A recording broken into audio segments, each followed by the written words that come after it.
मोदी सरकार का तीसरा बजट आम आदमी का बजट माना जा रहा है। कुछ न कुछ हर आदमी को मिला है। हमारी कॉरेस्पॉन्डेंट नेहा दुबे ने बीजेपी के सांसद जगदम्बिका पाल से इस मुद्दे पर बात की।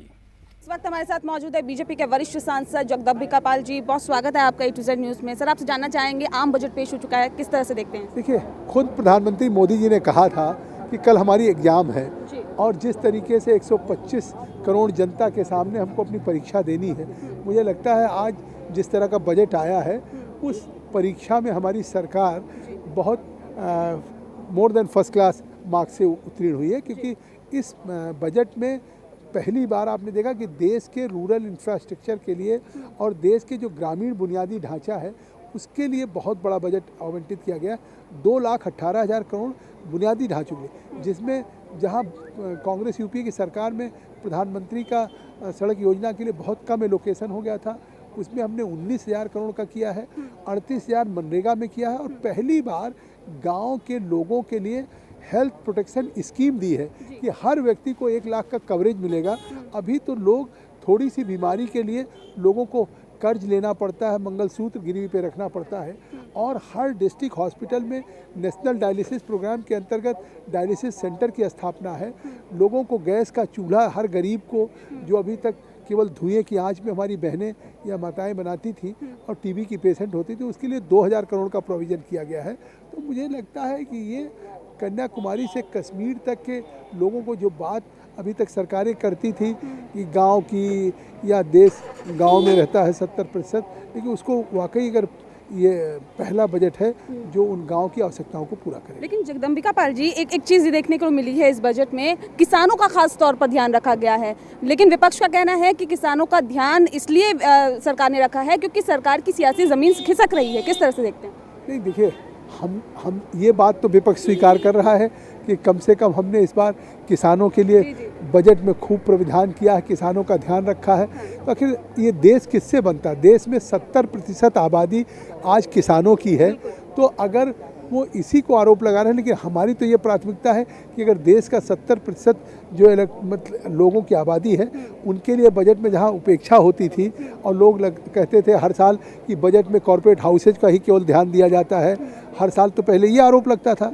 अब ये इस बार कम से कम खुशी है कि ये मान रहे हैं कि इस बार कॉर्पोरेट हाउसेज की तुलना में देश के खेत खलिहान का ख्याल रखा गया। बिल्कुल, तो साफ तौर पे जगदम्बिका पाल जी का साफ तौर पे कहना है कि कम से कम विपक्ष ये तो मान रहा है कि किसानों का ध्यान रखा गया है। अब देखने वाली बात ये होगी जो घोषणाएं की गई है वो हकीकत में कब तक तब्दील हो पाती है। कैमरामैन राजू चौहान के साथ Neha Dubey, A to Z news, Delhi. हमारे साथ एक नए मेहमान हैं, भगत बिधूड़ी साहब हैं। आप दिल्ली प्रदेश कांग्रेस कमेटी के नेता हैं। कुमार अनिकेत जो मार्केट एक्सपर्ट हैं, आपसे थोड़ी देर बाद हमारे साथ वापस जुड़ेंगे। लेकिन बिधूड़ी जी, आपका स्वागत करते हुए हमें खुशी है। मेरा मानना है कि मेरा आपसे सवाल है कि ये बजट आप किस निगाह से देखते हैं? पार्टी का इस पर क्या स्टैंड है? देखिए उस्मानी जी, हमें बड़ी उम्मीद थी वित्त मंत्री जी से और सरकार से, जो बीजेपी की सरकार है। अरुण जेटली जी ने बड़ी बड़ी बातें की थी बजट लाने से पहले कि हम बहुत कुछ ला के देंगे, लेकिन इसमें हमें कुछ भी दिखाई नहीं दे रहा है। जो पिछला है उसी पिछला जो बजट हमारा कांग्रेस के टाइम में था उसमें ही कुछ रीपैकेजिंग की है। और मैं जितना भी मैंने इसको देखा है और समझा है और हमारी पार्टी ने समझा है, इसमें किसी भी तबके को इन्होंने किसी तरह से कोई फ़ायदा नहीं पहुंचाया है। हर चीज़ में महंगाई करी है।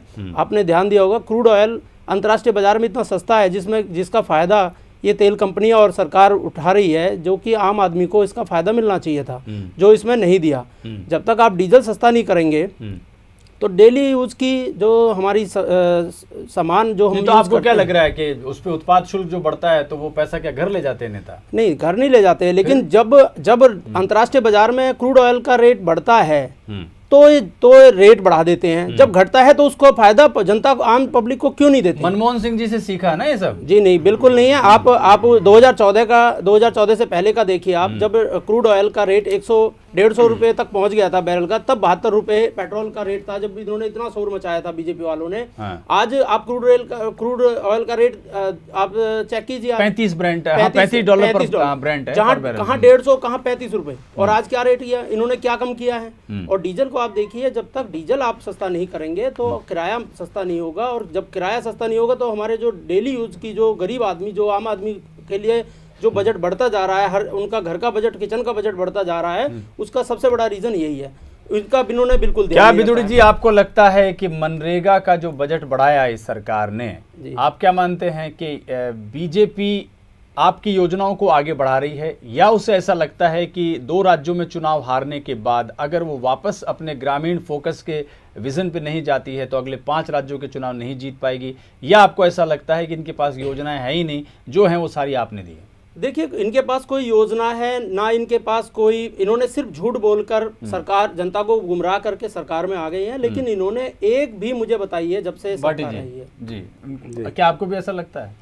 ऐसा है, जो मनरेगा वाली जो आपने योजना बताई है, उसमें जो टीवी चैनल भी, पत्रकार भी और जो राजनीतिक विश्लेषक थे या जो आर्थिक ज्ञान रखते थे, सबने मनरेगा में व्याप्त भ्रष्टाचार का विरोध किया था। मनरेगा योजना को खराब किसी ने नहीं बताया था, और इसीलिए 2 बजट में आपने उसका बजट घटा दिया। उसमें बेहतरी हो और उसका लाभ और उसका पैसा इसीलिए आपकी पार्टी सही की स्थान सरकार पर ने पहुंचे, इसीलिए इसके आपकी लिए पार्टी- इसमें हमने ये पैसा की बढ़ोतरी की है।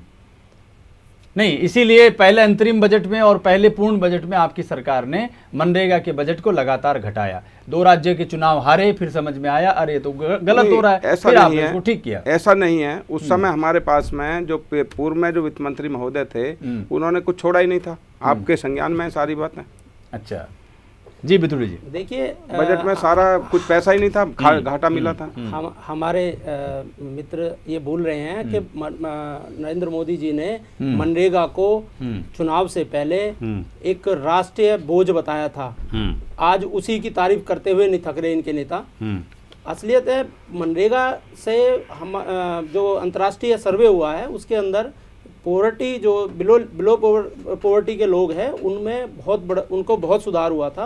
और ये योजना, आप इनकी कोई भी योजना उठा लीजिए, हम जितनी कांग्रेस की दी हुई योजना है उन्हीं का रीपैकेजिंग है, उनका नाम चेंज कर करके, चाहे निर्मल भारत उठा लो तो उसको स्वच्छ भारत कर दिया, मनरेगा का भी कुछ नाम ये बदल रहे हैं, नीति आयोग का इन्होंने योजना आयोग का नीति आयोग करा, विनिवेश का दीपम हो रहा है, वो सब चीजें वही है। पहले एफडीआई का इतना जबरदस्त विरोध था, आज एफडीआई बहुत अच्छी लगी है। खैर, हम तो इसके लिए इनको बधाई देते हैं कि चलो इन्होंने हमारी कुछ चीज़ों को तो समझा। राकेश जी, आप क्या मानते हैं कि मनरेगा के बजट बढ़ाने के पीछे इस सरकार की क्या मंशा रही होगी? क्या हम ऐसा माने कि शहरों में भारतीय बाजार अपने सैचुरेशन पर है और सरकार जो भी विकासवादी कार्य चला सकती है, या जहां इंफ्रास्ट्रक्चर डेवलप करने के बाद व्यापार को और लोगों की इनकम को बढ़ाने का कोई जरिया बचा है तो उन क्षेत्रों में जहां विकास नहीं हुआ, और जाहिर है कि वो ग्रामीण क्षेत्र हैं, आपको लगता है कि मनरेगा इस तरह से रीपे करेगा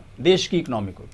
देखिए, पॉलिटिकल स्टेटमेंट्स को अगर मैं ना पढ़ूं, उनके इस झगड़े में मैं ना पढ़ूं, तो आप बीच में बैठे हैं वैसे। हाँ, मैं आप बीच दोनों में के बैठा बीच हूं, में तो इसलिए मुझे दोनों तरफ से सुनना पड़ रहा है। तो ये तो देखिए, ये पॉलिटिकल पार्टीज और पॉलिटिशियन का काम ही होता है, जब तक एक दूसरे को अपोज ना करें तब तक वो एग्जिस्टेंस उनकी भी खतरे में रहती है।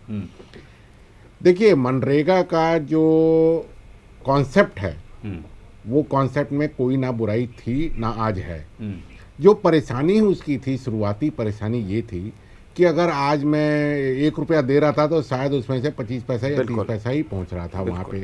वहाँ पे डुप्लीकेशन ज़्यादा थी, एक और कुछ सेलेक्टिव लोगों को मिल रहा था, इस तरीके की कंप्लेंट्स आ रही थी। अब आप इसी से अंदाज़ा लगा दिए कि उसके ऑडिट करने में इतने ज़्यादा धांधली होती थी और इतने बड़े बड़े कमेंट्स आ रहे थे कि जिसके बारे में मतलब ये लगता ही नहीं था कि पैसा सही जगह पे पहुंच रहा है। जो मोदी जी की एक बहुत बड़ी खासियत रही है, कमियां तो जो हैं वो अपोजिशन वाले बोलते ही रहते हैं, लेकिन मोदी जी की एक बड़ी खासियत है और उनका यूएसपी मैंने आपको इस प्रोग्राम में भी पहले बताया कि इम्प्लीमेंटेशन उनका यूएसपी है। वो जो इम्प्लीमेंट करते हैं उसके ऊपर वो बहुत कॉन्फिडेंटली करते हैं। अब आप देखिए, अगर आप इसी चीज़ को, जैसे पिछले 2 साल में आपने बताया कि शायद फंड की एलोकेशन कम थी, अगर इसको मैं इस तरीके से कहूं कि शायद वो फंड की एलोकेशन इसलिए कम आपको नज़र आ रही थी क्योंकि उस वक्त जो है इम्प्लीमेंटेशन प्रोसेस को पूरा का पूरा रिवैम्पिंग की जा रही थी।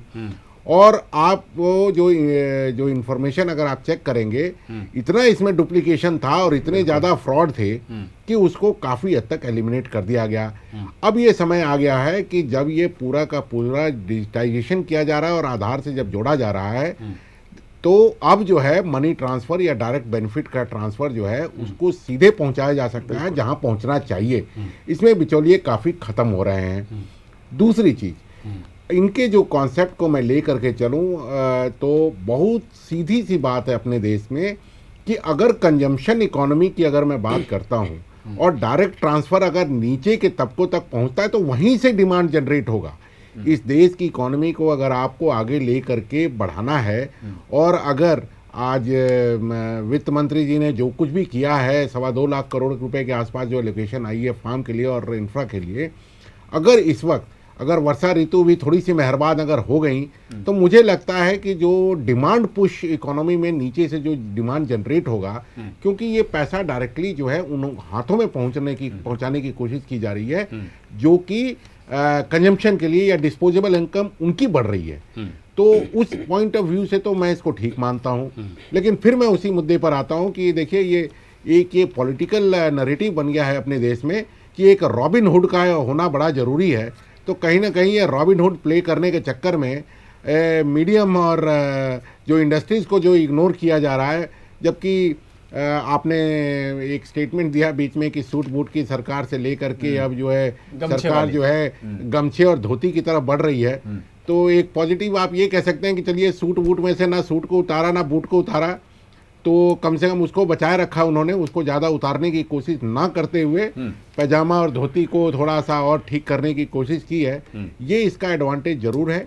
लेकिन मैं ये समझता हूँ कि अगर थोड़ा सा और अगर इंडस्ट्रियल उसको अगर एक शॉर्ट टू मीडियम टर्म में थोड़े और इंसेंटिव दिए जाते या उसको अगर स्टिमुलस अगर कुछ दिया जाता, क्योंकि आप देखिए 3.9% की जो आप बात कर रहे हैं, जो कि आगे जाके 3.5% के फिस्कल डेफिसिट को कंट्रोल करने की बात कर रहे हैं। देखिए इतनी भी बड़ी मुसीबत नहीं थी कि थोड़ा एक्सपेंडिचर को बढ़ाया ना जा सके, लेकिन होंगी मजबूरियां, क्योंकि अगर मैं कहूं कि 1,38,000 करोड़ के आसपास सिर्फ 7th पे कमीशन का है जो इम्पैक्ट आ रहा है उससे बच गए, तो कम से कम वो एक पॉजिटिव है।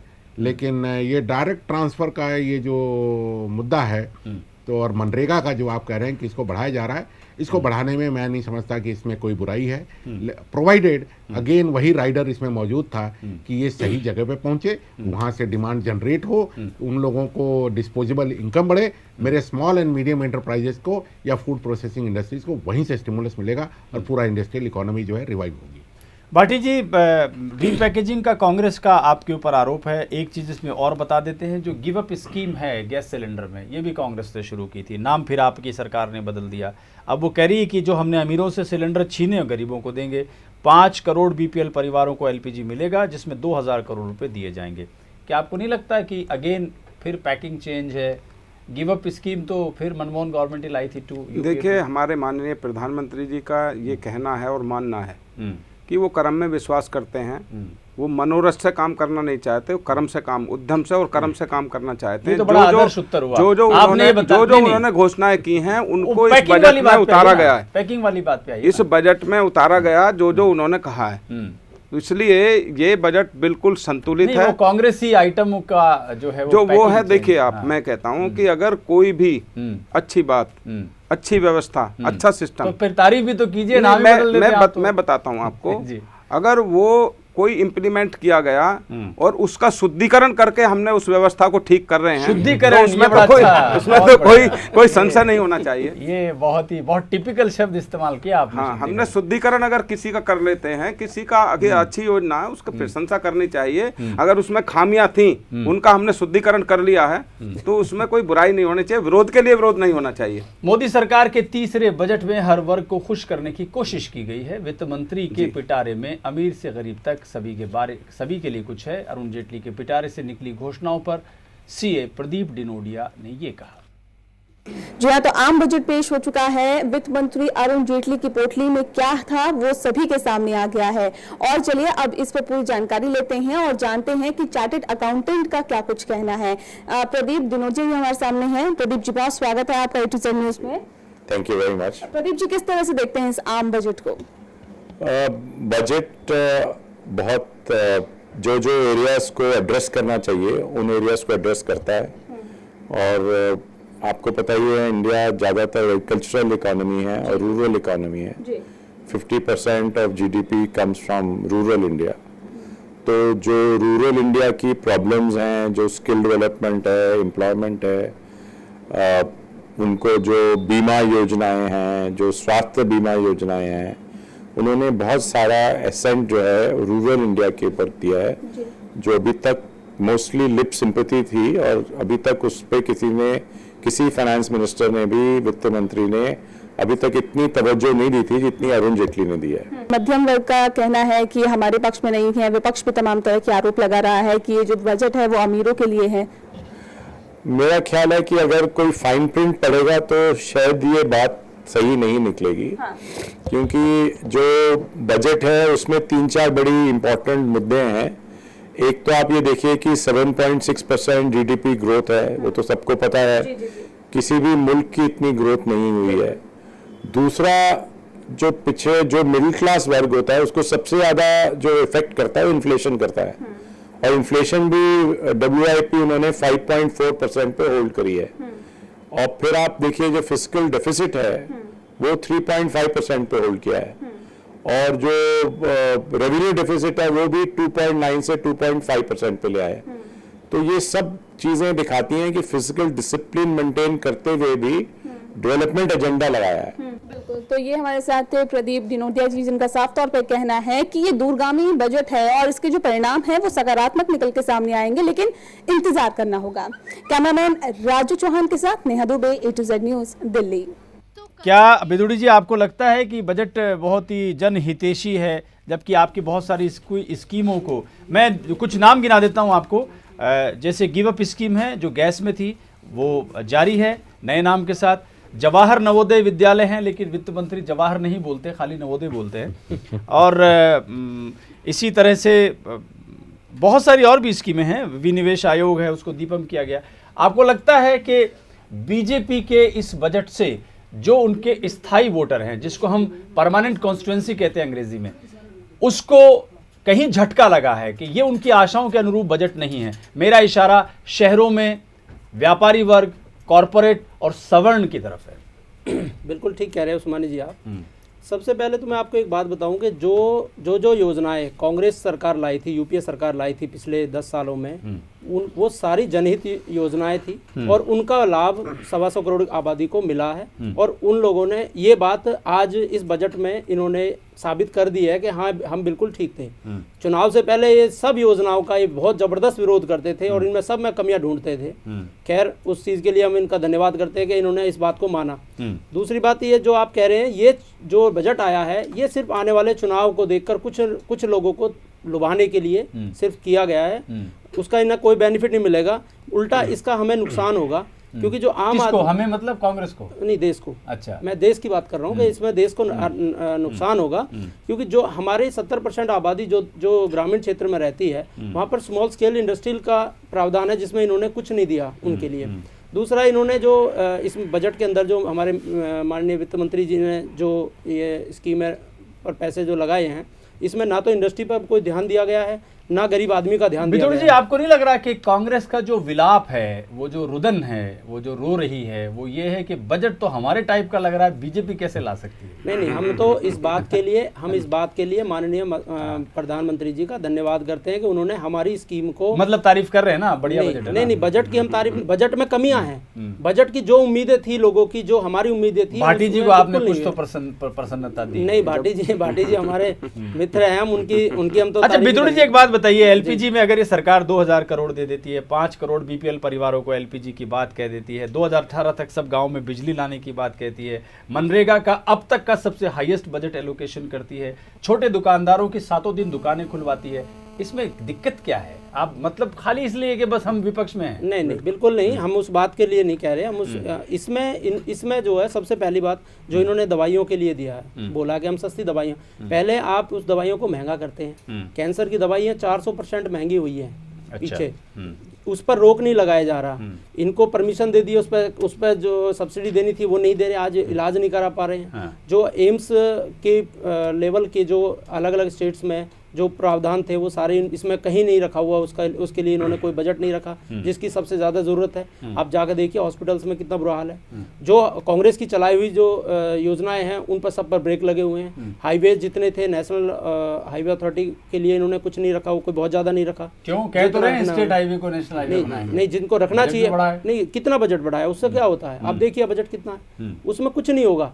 ये जब तक हमारी अप्रोच नहीं पहुंचेगी, जब तक हमारे रोड्स और हमारे हाईवेज अगर नहीं होंगे तो आप गाँव के अंदर कैसे आप इंडस्ट्री डेवलप कर पाएंगे?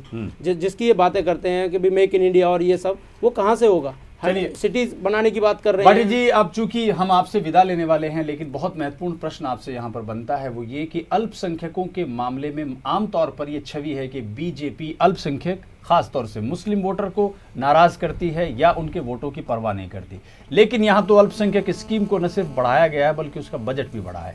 आप नहीं मानते कि पार्टी लाइन से थोड़ी अलग हटके बात है, या आपको लगता है कि सबका साथ सबका विकास के तहत ऐसा किया गया?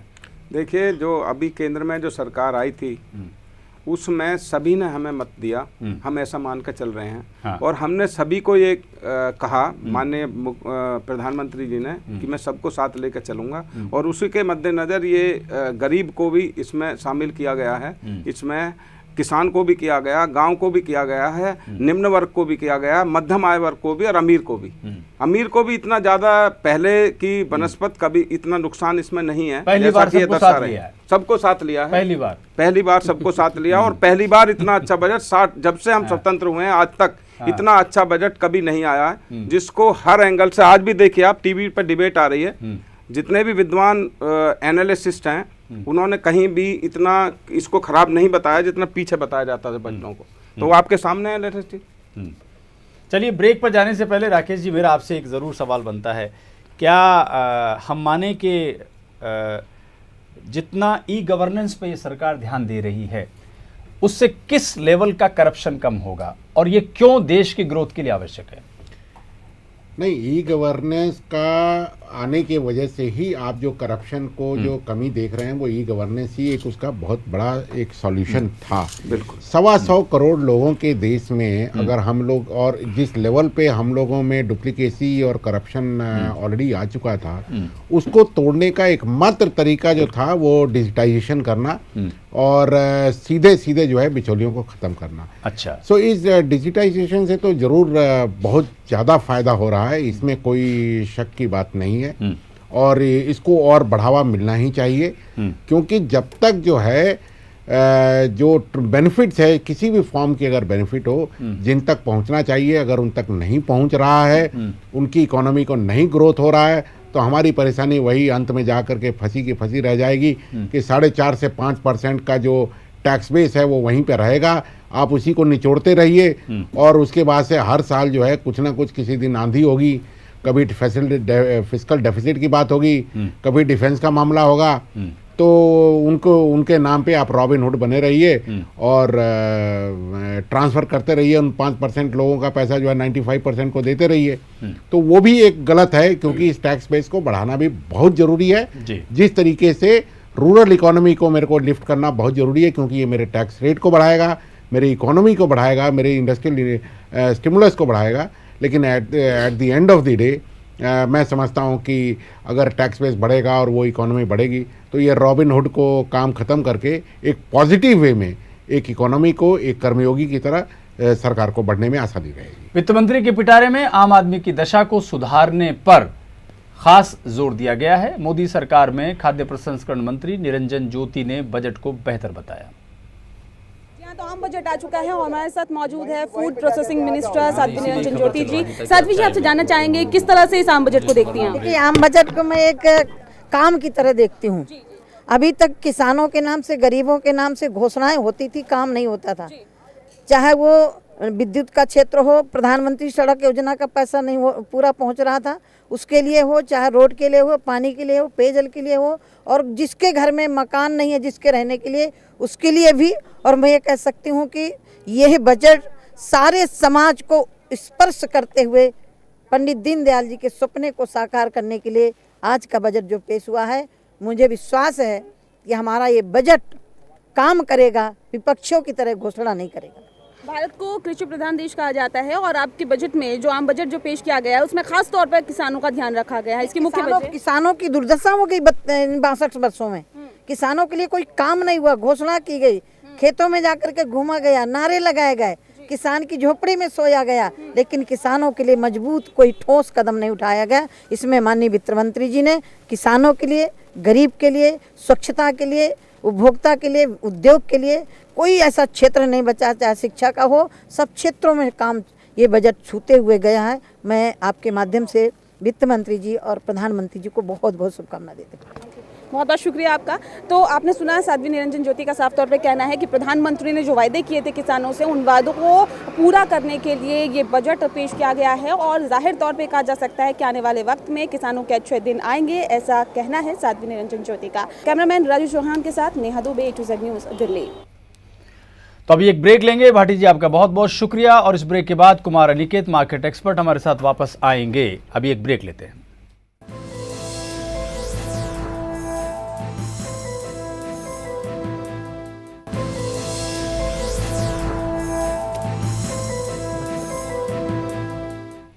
तो मोदी सरकार के तीसरे बजट को लेकर A2Z कॉरेस्पोंडेंट नेहा दुबे ने red pro real estate chairman Arjun Kumar से बात की।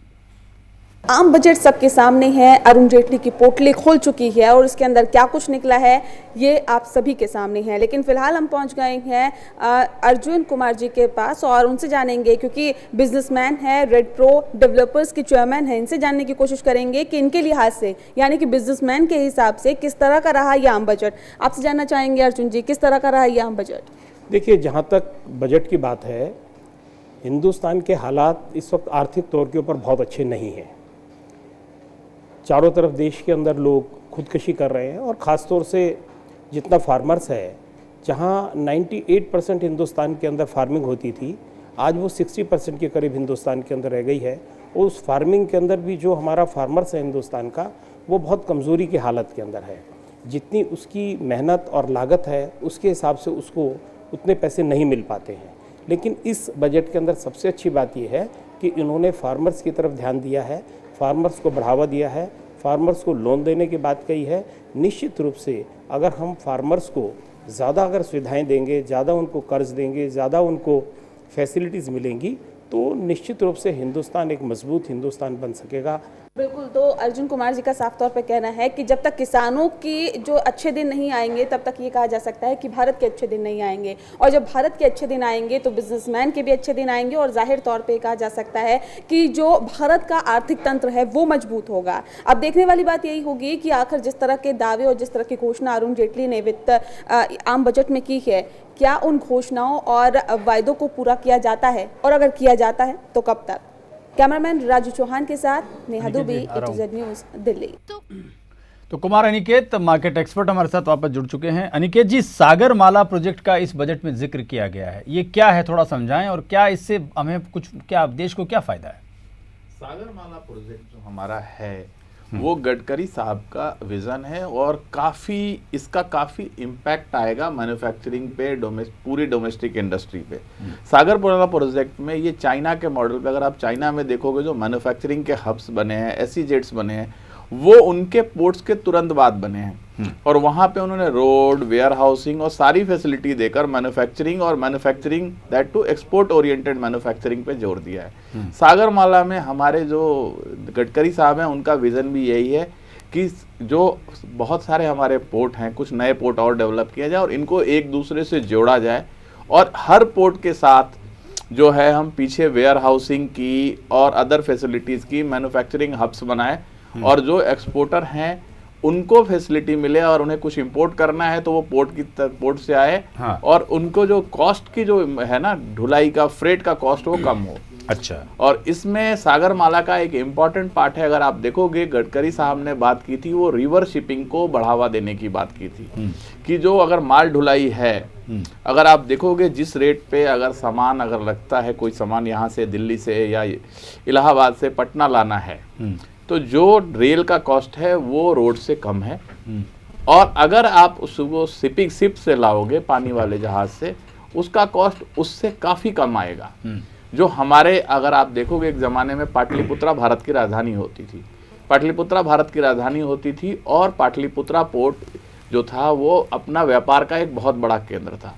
तो ये रिवर शिपिंग जो है उस व्यापार को, पुरानी चीज़ों को नए तरीके से बढ़ावा देने की कोशिश है। ये भी सागरमाला का हिस्सा है। तो ये जिस तरह से कनेक्ट कर रहे हैं सागरमाला से, इसका काफ़ी बड़ा इम्पैक्ट आएगा। और एक मज़ेदार चीज़ मैं बताऊं आपको, हमारे यहाँ अभी भी अगर जो माल आता है, कुछ अगर हम इंपोर्ट करते हैं, एक्सपोर्ट करते हैं, यहाँ पे सिंगापुर या कोलंबो उतरता है। बिकॉज जिस तरह के बड़े शिप हैं उनके लॉज वो पोर्ट में लगे, ऐसे हमारे पोर्ट्स में फैसिलिटीज़ नहीं है। तो बड़े जहाज़ सिंगापुर और कोलंबो आते हैं, वहाँ से छोटे जहाज़ों में लद के आता है। डेमोरेज हमारे यहाँ जो माल उतारने की जो कॉस्ट है, टाइम जो लगता है, डेमोरेज भी हमारे काफ़ी ज़्यादा लगता है। तो ये सागरमाला केवल सागरमाला पोर्ट्स डेवलप करने का नहीं है, पोर्ट के पीछे का जो बैकएंड है, इंफ्रास्ट्रक्चर है, उन सारे चीज़ों को डेवलप करके और इसको इंटरनेशनल लाने की कोशिश है।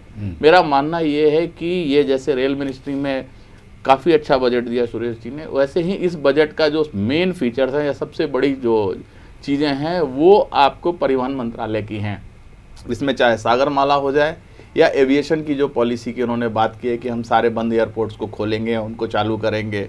सो ये जो चीज़ है, ये सारी चीज़ें कनेक्टिविटी की हैं। अच्छा। और जी राकेश जी, मैं सड़क इंफ्रास्ट्रक्चर के लेवल पे आपसे कुछ जल्दी कुछ बातें करना चाहूँगा। National highway authority of India को 1500 करोड़ रुपए मिलेंगे, लेकिन बॉन्ड निकालना पड़ेगा उसको। रोड रेलवे के कुल प्लान खर्च पे 2,18,000 करोड़ रुपए का एलोकेशन है और रोड सेक्टर के इन्वेस्टमेंट पे 97,000 करोड़ रुपए का। कितना आवश्यक है रोड, रेल और जैसा अनिकेत ने जिक्र किया सागरमाला प्रोजेक्ट के तहत हमें सी रूट से जुड़ने का, और ये हमारी इकोनॉमी को क्यों और कितना बूस्ट करेगा? देखिए, मेरा ये मानना है कि ये जो रोड प्रोजेक्ट्स या जिस तरीके से गोल्डन क्वाड्रेंट को जो बनाने की जो बात हुई थी, ये इतना बड़ा प्रोजेक्ट है कि इसके अंदर जो भी इन्वेस्टमेंट होती है वो पूरे इंडस्ट्री को एक स्टिमुलेशन दे सकती है और बहुत बड़ा रोजगार का अवसर भी इसमें प्रदान हो सकता था। और किसी भी देश की इकोनॉमी को या वहाँ के संपन्नता को बढ़ाने के लिए इंफ्रास्ट्रक्चर का डेवलप होना बहुत ज़रूरी है। जो मेरी ऑब्जर्वेशन रही है या जिस तरीके से हम लोग ये समझते हैं कि पिछले सालों में जो सरकार का ज़्यादातर कंसंट्रेशन था वो था उन प्रोजेक्ट के ऊपर जो कि ऑलरेडी फंसे हुए थे या जिनका ऑलरेडी डिक्लेरेशन हो चुका था, और इसलिए जो है उनको कंप्लीट करवाना उनका पहली प्रायोरिटी थी। और अब अगर आप देखेंगे कि ये एक्सेलरेशन अब ये बढ़ता जा रहा है, और अगर इस साल अगर हम मान करके चलें कि 25 से 30 किलोमीटर प्रतिदिन का अगर सड़क निर्माण का जो लक्ष्य है, अगर इस लक्ष्य को लेकर के चलते हैं और सागरमाला प्रोजेक्ट को जो 70,000 से लेकर के 80,000 करोड़ के बीच में टोटल प्रोजेक्टेड है और उसके लिए करीब 7,000 करोड़ या 8,000 करोड़ रुपए के करीब इस बजट में दिया गया है 10% के लिए, अगर इन दोनों को मिला दें और इंफ्रास्ट्रक्चर को मिला दें, मैं समझता हूं कि जो चीज़ अभी तक एक मिसिंग थी ग्राउंड पे, जो कि डेवलपमेंट जो एक मिसिंग दिखाई दे रहा था कि हम सिर्फ पॉलिसी एक मतलब हम लोग सिर्फ बातें कर रहे हैं, उसको ग्राउंड लेवल पे रियलिटी नहीं दिखाई दे रही थी। अगर ये एक्सेलरेशन होता है जिसका कोई कारण नहीं हो कि ना हो, तो मैं समझता हूँ कि ये इकोनॉमी को ज़बरदस्त बूस्ट देगा और एक बहुत ही पॉजिटिव इंडिकेटर होगा गवर्नमेंट के लिए, क्योंकि यही वो सेक्टर है। इसमें एक बात को ध्यान में रखिए, क्योंकि अभी भी 7.6% की ग्रोथ जो बात की गई है, ये दुनिया की सबसे फास्टेस्ट ग्रोइंग इकोनॉमी की आज हम बात कर रहे हैं। हम चाहे बजट के बारे में कुछ भी कहें, लेकिन एक बात को तो हमको मानना पड़ेगा कि आज भी ये देश जो है पिछले दो साल से 3 साल से 7% के ऊपर ही ग्रोथ ले रहा है, जबकि सारी दुनिया में इकोनॉमी जो है एक तरीके से स्ट्रेस में है, माइनस में है, बल्कि माइनस में है। और अब जो प्रोजेक्शन दी गई है वो 7.75 से लेकर के पॉजिटिव में यानी कि 8% तक जा सकते हैं। अगर 8% पे लेकर जा सकते हैं और ये इंफ्रास्ट्रक्चर अगर रियली ग्राउंड पे आना शुरू हो जाता है, तो कोई कारण नहीं है कि इंडिया जो है एक ब्रेकअवे ले ले और ये एक शोकेस हो जाएगा वर्ल्ड इकोनॉमी के लिए, और मैसिव ट्रांसफॉर्मेशन जो है इंडिया में हो सकता है, जो कि कॉर्पोरेट के लिए भी, और जो चीज़ मिसिंग लिंक है यहाँ पे हमारे मीडियम सेक्टर के लिए या कॉर्पोरेट सेक्टर के लिए, वो भी फुलफिल हो जाएगा। तो मैं काफ़ी पॉजिटिव हूँ, लेकिन ज़रूर दो चीज़ों पे मेरी बहुत ही नज़दीक से मैं नज़र रखूँगा। एक तो ये वर्षा ऋतु की क्या हालत है और किस तरीके से डायरेक्ट ट्रांसफर्स का बेनिफिट कितना पहुंच रहा है, और दूसरा किस तरीके से एक्सेलरेशन जो इंफ्रास्ट्रक्चर में जो हो रहा है या जो प्लान है इंक्लूडिंग सागरमाला, इस पे किस तरीके से हमारा काम बढ़ रहा है। भगत जी, सरकार बैंकों से अपनी हिस्सेदारी घटाना चाहती है और 25,000 करोड़ रुपया बैंकों को उनकी तबीयत ठीक करने के लिए दिया गया है। आप क्या मानते हैं, सरकारी बैंकों की इतनी बुरी स्थिति क्यों है, और सरकार इस बजट में जो बैंकों की स्थिति को सुधारने के लिए कर रही है वो काफ़ी मानते हैं आप? बिल्कुल नहीं है, उससे कुछ नहीं होगा। जिस तरह का ये बजट है, मुझे ये समझ नहीं आता कि आज आप अभी हमारे एक्सपर्ट बता रहे हैं जिस तरह के, ये सब बात ठीक है इनकी, लेकिन आज 2 साल से जब से ये बीजेपी की सरकार आई है सेंटर में, तब से हम देख रहे हैं छोटे से छोटा व्यापारी, एक छोटा सा दुकानदार भी परेशान है काम धंधे को लेके अपने को, उन पर क्यों नहीं ध्यान दिया गया। आज हमारा स्मॉल स्केल इंडस्ट्रियल इतना डाउन क्यों है, पिछले 2 साल में ऑर्डर्स एक्सपोर्ट का क्यों बंद है, क्यों इतना ऑर्डर नहीं मिल रहे हैं, क्यों इतना काम नहीं बढ़ रहा है, उसकी वजह क्या है, इस पर कोई भी ध्यान नहीं दिया गया है। जब तक हम छोटे वर्ग के व्यापारियों को बढ़ावा नहीं देंगे, जब तक उनके लिए कुछ नहीं करेंगे, हम ग्रोथ कैसे करेंगे। ये जो बातें हो रही हैं, ठीक है, आप इंफ्रास्ट्रक्चर की बात कर रहे हो या किसी भी चीज़ की बात करेंगे, जब तक हमारे लोग जो 125 करोड़ की आबादी है, जब तक वो खुशहाल नहीं होंगे, जब तक उन्हें काम धंधा नहीं मिलेगा। आप ये मान के चलिए, एक छोटी सी इंडस्ट्री अगर चलती है, छोटा सा स्मॉल स्केल इंडस्ट्री चलती है, तो उससे कनेक्टेड कितने हजारों लोगों को रोजगार मिलता है, उनका घर चलता है। इस पूरे बजट में इसके लिए कुछ भी नहीं रखा गया। नहीं, आप छोटी इंडस्ट्री की बात कैसे कह रहे हैं? 50 करोड़ रुपए तक का अगर आपका कारोबार है, उसमें 13 टैक्स गवर्नमेंट ने हटा दिए इस बार। सर, सर्विस टैक्स कितना बढ़ाया है? 0.5%। सर्विस टैक्स कितना है अभी? आप तो लॉन्चर हैं। सर्विस टैक्स का कंसेप्ट इस देश में लाने वाली कांग्रेस है। बिल्कुल है, जहां ये पहली बार ये कांग्रेस का बहुत विकासवादी सोच है। पहली बार किसी पार्टी ने दुनिया में ऐसा सोचा कि कपड़े धुलवाने पे भी पैसे कैसे निकलवा लिए जाए। आज जो बजट आया है, इसमें कपड़े महंगे, गहने महंगे, खाना भी महंगा, पिक्चर देखना भी महंगा, यहाँ हर चीज महंगी कर दी है। कौन लाया? कौन? ये स्कीम किसकी थी? कपड़े धुलवाओ तो सरकार को पैसा, खाना खाओ तो सरकार को पैसा। पिछले 10 सालों में जितनी भी इंडस्ट्री थी, सबने डेवलप किया, सबने ग्रोथ की। पिछले 10 सालों में आप उठा कर अपना रिकॉर्ड देख लीजिए, छोटे से छोटा व्यापारी से लेके बड़े व्यापारी तक हर व्यक्ति खुशहाल था। आज ऐसा क्या हो गया इन 2 सालों में कि जो हर वर्ग का व्यापारी परेशान है? उसकी वजह ये है कि इन लोगों की नीयत और नीति में बहुत फर्क है। ये बोलते कुछ है, करते कुछ है। इन्होंने जब इलेक्शन लड़ा, जब ये जीत कर आए, इन्होंने बहुत बड़े बड़े लुभावने वादे दिए। आज ये बजट से पहले बहुत कुछ बोल रहे थे, बजट में आगे देखा तो वही पुराने ही पैकेजिंग करके दे दिया। कल तक तो इसकी सबकी विरोध करते थे, आज क्या हो गया? आज क्यों इसी पर आना पड़ा इन्हें? खैर, वो जो योजनाएं हैं जो कांग्रेस की दी हुई है, सिर्फ उन्हीं का रिपैकेजिंग किया है, बल्कि उसमें कुछ कटौती की है। मैं मानता हूँ मनरेगा पर भी इन्होंने बजट कम दिया है, जो कि आज बढ़ना चाहिए था। जिस तरह के हालात है। अब एक ब्रेक लेंगे, ब्रेक के बाद समझने की कोशिश करेंगे जो बहुत महत्वपूर्ण बिंदु है कि सब्सिडी बजट में कहां तक दी जानी चाहिए। एक्सपर्ट से जानने की कोशिश करेंगे, और सब्सिडी घटने से बेहतर सरकार की स्थिति होती है, लेकिन क्या देश की जनता के साथ भी सामाजिक न्याय हो पाता है? ब्रेक के बाद।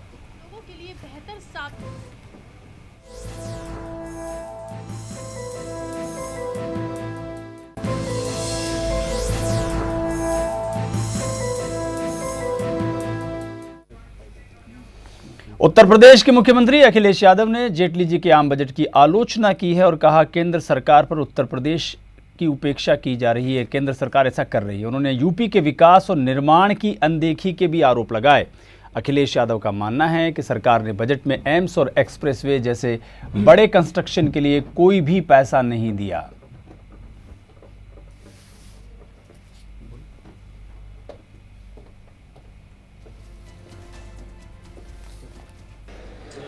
सड़कों का नेटवर्क है, हमने तो कहा कि भाई हम एक्सप्रेस वे बना रहे हैं अपने संसाधनों से, हम चाहते थे उसका भी सहयोग मिल जाए, पूर्वांचल तक पहुंच जाए एक्सप्रेस वे, तो उसके लिए धन तो नहीं मिला।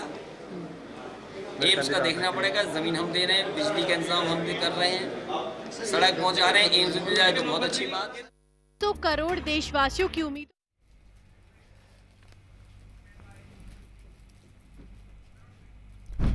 कुमार अनिकेत, ये माना जा रहा है कि ये सरकार पीएसयू का स्ट्रेटेजिक डिसइन्वेस्टमेंट, ये शब्द आए हैं दो, यानी नीतिगत विनिवेश, यानी हम धीमे धीमे टुकड़ों में इन्हें बेचेंगे सरकारी कंपनियों को, और किसको कितना हिस्सेदारी कहां बेचनी है ये फैसला नीति आयोग में होगा।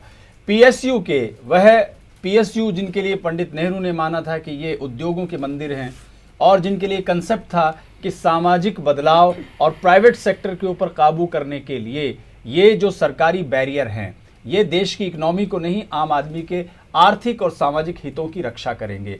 लेकिन आपको याद होगा कि दुनिया की पहली डिसइन्वेस्टमेंट मिनिस्ट्री, यानी सरकारी चीज़ों को बेचने का विश्व का पहला मंत्रालय वाजपेयी जी की सरकार में बना था। प्रमोद महाजन ने यह कार्यभार संभाला था। इस शब्द भी हमने दुनिया को पहली बार दिया कि डिसइन्वेस्ट किया जा सकता है।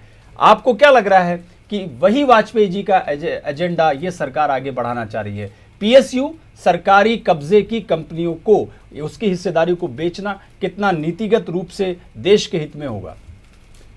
मैं इसमें पहले ये कहना चाहूँगा कि जब ये पब्लिक सेक्टर यूनिट्स लाए गए थे तो ये माना गया था कि प्राइवेट आदमी जो है सिर्फ अपने फायदे के लिए काम करेगा और गरीबों का नुकसान करेगा, और पब्लिक सेक्टर लाया गया जहाँ पे ये कहा गया कि ये जो सरकारी एम्प्लॉई हैं ये लोग जो हैं ये देश के भले के लिए काम करेंगे।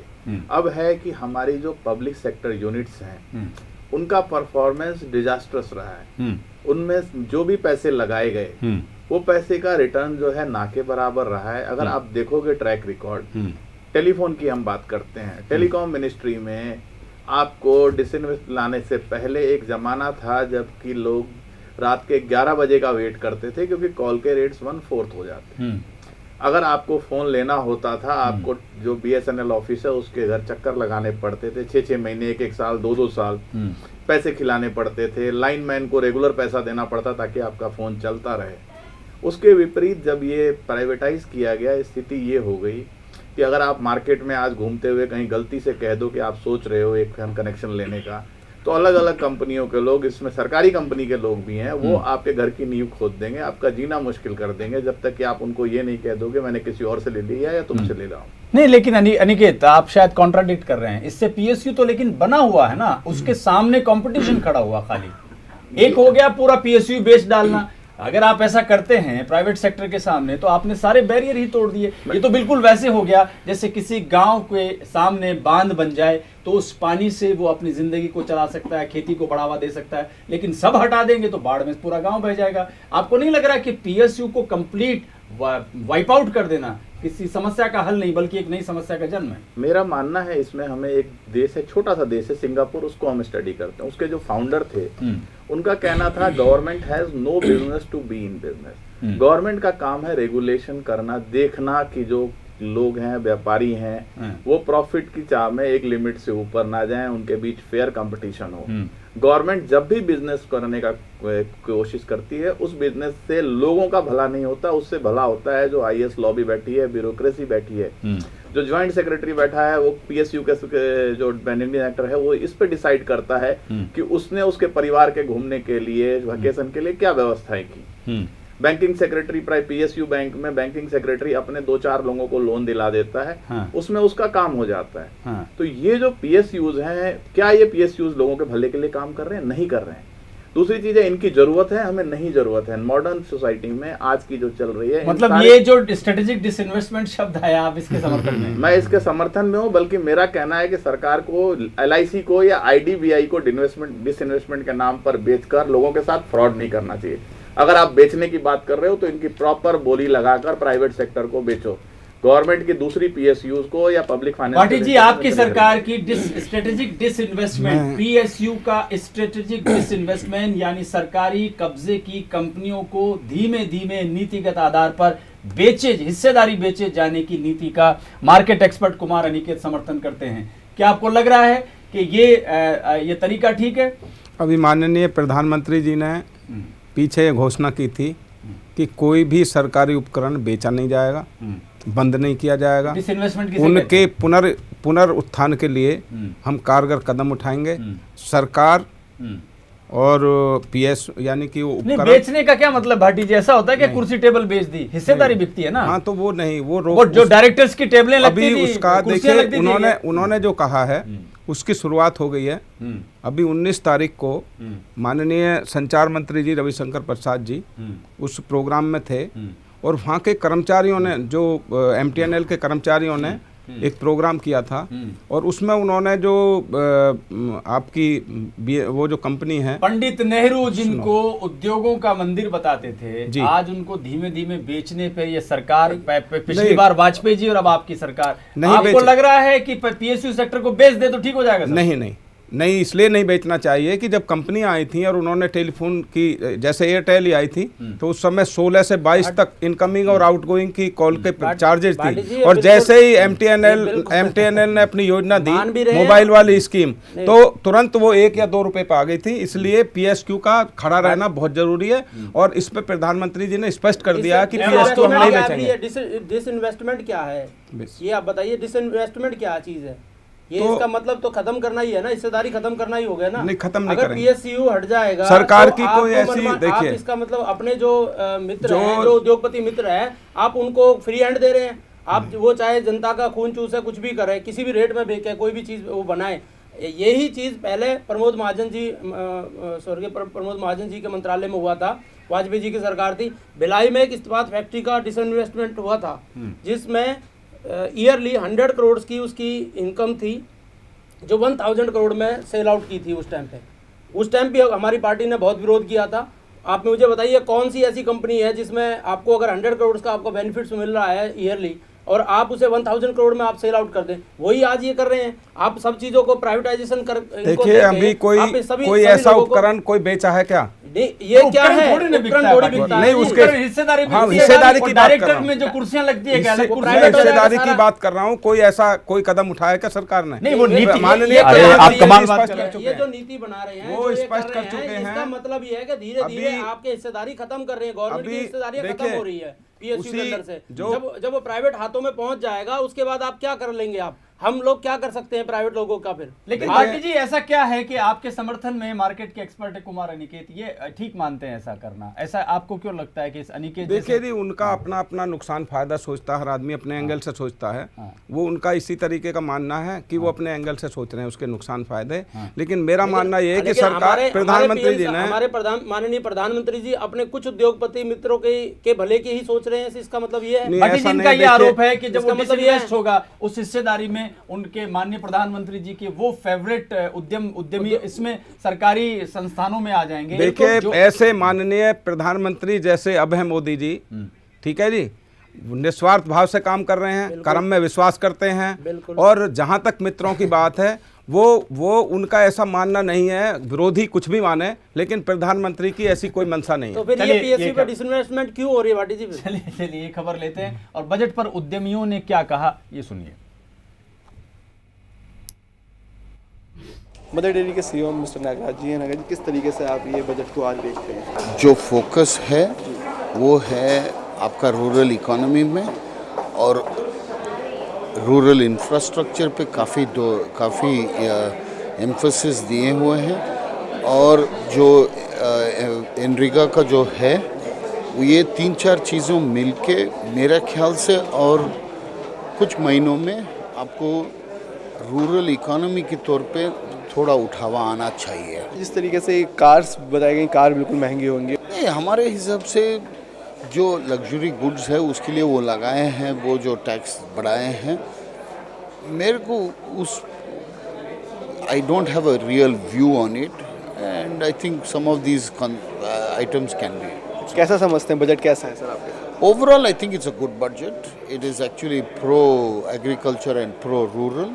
फाइनल डिटेल्स देखना पड़ेगा। Thank you. साथ हैं नागराज जी जो मदर डेयरी के MD हैं। उन्होंने साफ तौर से कहा कि ये जो बजट है ये बहुत ही अच्छा बजट है और एग्रीकल्चर के लिए भी, कृषि के लिए भी यानी ये बहुत ही अच्छा बजट माना जा रहा है। कैमरा पर्सन दिनेश के साथ Malik Abbas Naqvi, A to Z news, Delhi. और हमारे इसी कॉरेस्पॉन्डेंट ने हरियाणा के कृषि मंत्री से बात की। बजट आ चुका है और आज हमारे साथ हरियाणा के कृषि मंत्री ओम प्रकाश धनखड़ जी भी हैं। धनखड़ जी, किस तरीके से आप बजट को गांव और किसान का बजट है, पंचायतों को ज़्यादा पैसे दिए हैं, खेती के लिए बजट बढ़ाया गया है। मुझे लगता है कि पहली बार ऐसा बजट आया है जो गांव और किसान के हक में है। बजट बहुत ही अच्छा है, विपक्ष तो निंदा करेगा ही।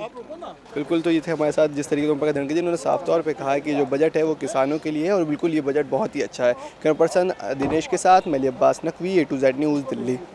चलिए, अब चूंकि हमारा भी समय हो रहा है और आपसे बहुत जल्दी प्रतिक्रिया, मैं विदुड़ी जी आपसे शुरुआत करूंगा। बजट को कितने नंबर 10 में से? 10 में से मैं तो 2 ही दूंगा। क्यों? फेल कर दिया आप? दो भी मैं सिर्फ इस बात पे 4 तो देते, पास होता है 4 में। नहीं जी, दो ही दूंगा, ये फेल है पूरी तरह से। वो भी मैं इसलिए दूंगा क्योंकि जो पुरानी योजना है, जो अच्छी योजना है, सिर्फ उनमें थोड़ा सा ये 2 नंबर उन कांग्रेसी योजना के लिए है, बाकी इन्होंने कुछ नहीं किया इसमें। और ये गरीब आदमी के का बिल्कुल इसमें ध्यान नहीं दिया गया, ना ही मिडिल क्लास लोगों का ध्यान दिया गया, ना छोटे उद्यमियों का। भाटी जी, 10 में से कितने नंबर? जब हम सत्ता में होते हैं, जब हमारा नजरिया कुछ होता है, मैं इसमें 10 में से 10 के 10 नंबर दूंगा। अच्छा, क्योंकि इसमें कोई खामी नहीं है। कोई भी किसी भी उद्यमी से भी पूछा जा रहा है या किसी भी एनालिसिस करने वाले विशेषज्ञ से पूछा जा रहा है, वो कोई भी इसकी बुराई नहीं कर रहा है, इसमें खामियां नहीं निकाल रहा है। ठीक है जी, सुन लीजिए विदुड़ी जी, सुन लीजिए, उन्होंने आपकी बात को नहीं काटा था।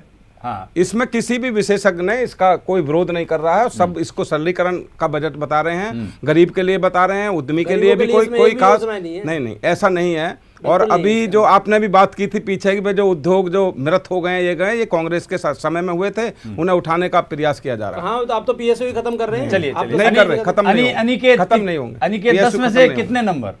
6। किस आधार पे? फर्स्ट डिवीजन दिया आपने? फर्स्ट डिवीजन इसलिए दिया है कि इस बजट में टेक्नोलॉजी पे बहुत और गांव और रूरल लेवल में कनेक्टिविटी पे काफी जोर दिया गया है। अच्छा। और सागरमाला की वजह से। और जो 4 नंबर कम दिए है, बिकॉज मुझे विनिवेश में ये डर है कि विनिवेश के नाम पे ये जो पब्लिक लॉस मेकिंग PSU के शेयर्स हैं, ये LIC, IDBI इन सबको भेज दिया जाएगा, तो इनके जो इन्वेस्टर हैं उनका काफी नुकसान होगा।